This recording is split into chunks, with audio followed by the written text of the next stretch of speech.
Okay, what if I told you the future of war isn't about tanks, missiles, or even front lines? What if it's actually already here and we just haven't quite recognized it yet? Well, today we're going to explore a pretty radical new theory of conflict from strategist Celadine Koyuncu that honestly might just change how you see everything. And this one sentence, this is the core of the entire idea. The whole game has shifted. It's no longer just about blowing things up. It's about a new kind of warfare, one that's way more subtle and maybe, just maybe, far more dangerous. So look at this. On the left, that's your classic 20th century war. It's a game of physics, right? Mass and energy colliding. But on the right, that's the new battlefield. According to this doctrine, it's a war of complexity. The goal isn't to destroy the enemy's army, it's to paralyze their entire system from the inside out.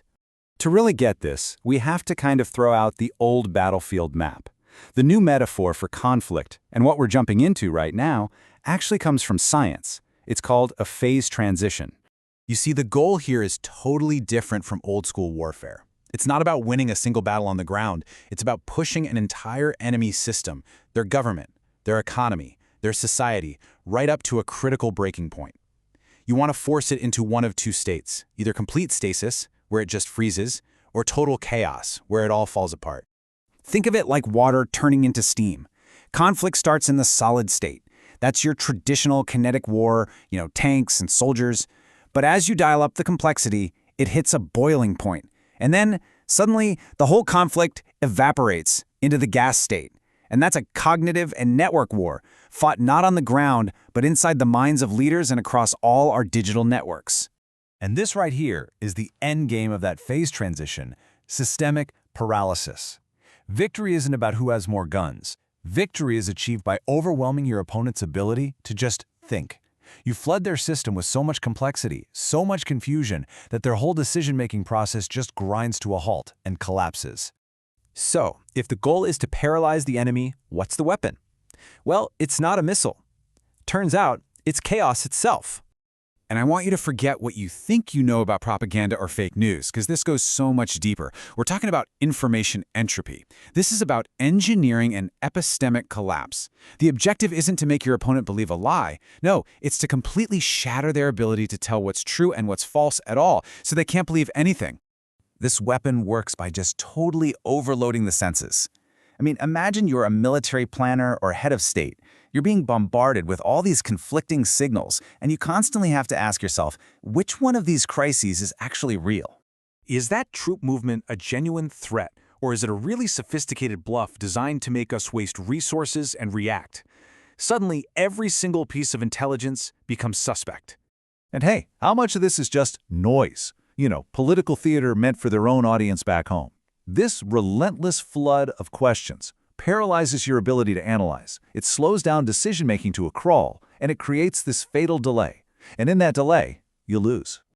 So, how does this actually look in the real world? Well, the source we're examining points to the Trump administration's messaging towards Iran as a possible case study. Now, the author argues that it fits this model of deliberately generating information entropy. Let's take a look at the signals that they analyzed.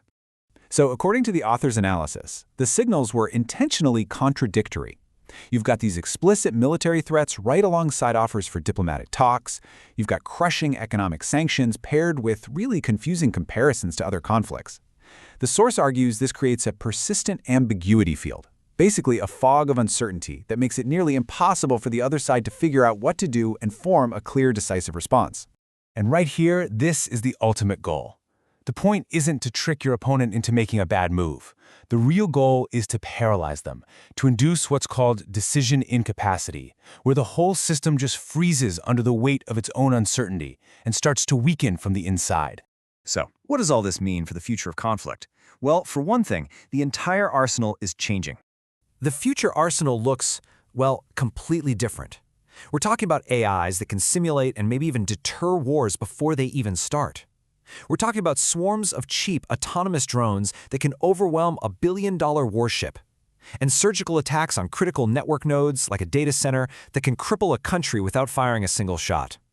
But the ultimate weapon? It targets the mind, aiming to erode a society's very trust in reality itself. You know, for decades, strategic power was measured by a really simple, really terrifying number: how many nuclear warheads you had. Well, that era is over. The new measure of power is all about predictive capability.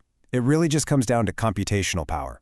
Victory is going to belong to whoever has the algorithms that can model reality, predict outcomes, and essentially simulate the future faster and more accurately than their opponent can. And this all leads to what might be the single most important idea in this entire doctrine: complexity management capacity. This is the ultimate measure of national strength in the 21st century. It's not about how many tanks you have, it's about your society's raw ability to hold together and function effectively under the constant, crushing pressure of crisis and information overload.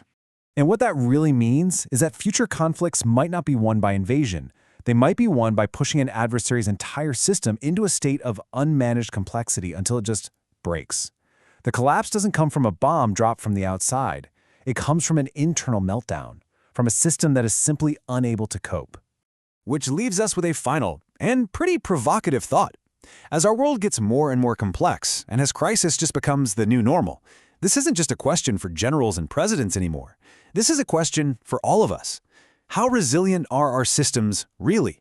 And maybe more importantly, how resilient are you?